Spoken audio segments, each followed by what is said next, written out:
Welcome to June 2026, because June is amazing, kind of interesting energy in the fact that we start out in Gemini energy, which is all about movement and ideas and conversations and mental energy of like thinking all of the things that we normally think. But then it moves into Cancer energy, and that starts to move us out of the thinking part and moving us more into the feeling part. How do we feel in everything? Now, around June 9th, Jupiter and Venus meet in the sign of Cancer. This is going to be opening up a much easier way or softer corridor to bring in love from our family, healings, blessings, and kind of like the emotional support that we normally would want to have, but now we're going to have it. Next, we're going to really feel like instead of carrying everything alone, that we really should let things go or release things, or even talking about it. Sometimes just talking about some of the things that we've been carrying make them a lighter load. June 14th literally moves us into super Gemini energy, because we've got our new moon in the sign of Gemini, and this is all about new starts, new beginnings, and it's usually about communications, because we've got that Gemini communication energy.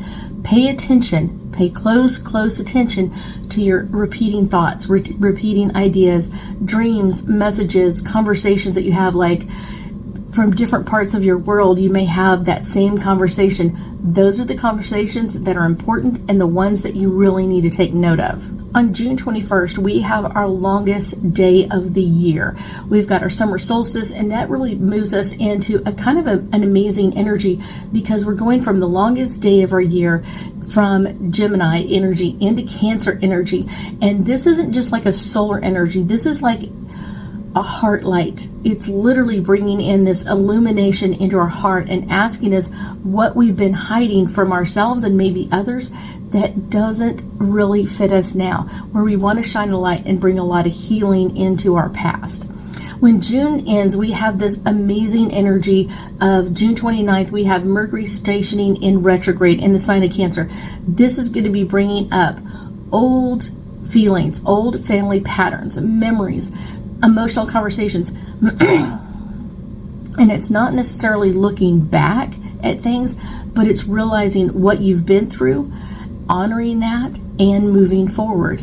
On the same day, we have our full moon in the sign of Capricorn, which is reminding us to bring in healing energy. And this really requires a maturity. I think a lot of times we feel like we can't heal things, and it's because we're looking at it from like the side of being a child or not understanding what's going on around us. This is important to understand. This is all about healing us in this full moon. And then we've got June 30th, which literally brings in Jupiter energy, which moves into the sign of Leo, which brings up courage and creativity and visibility, as long as you are staying in your desires. Like, what do you desire to bring into your world? These are the amazing things to bring up for you. June isn't necessarily a busy month. June is our spiritual turning point for 2026.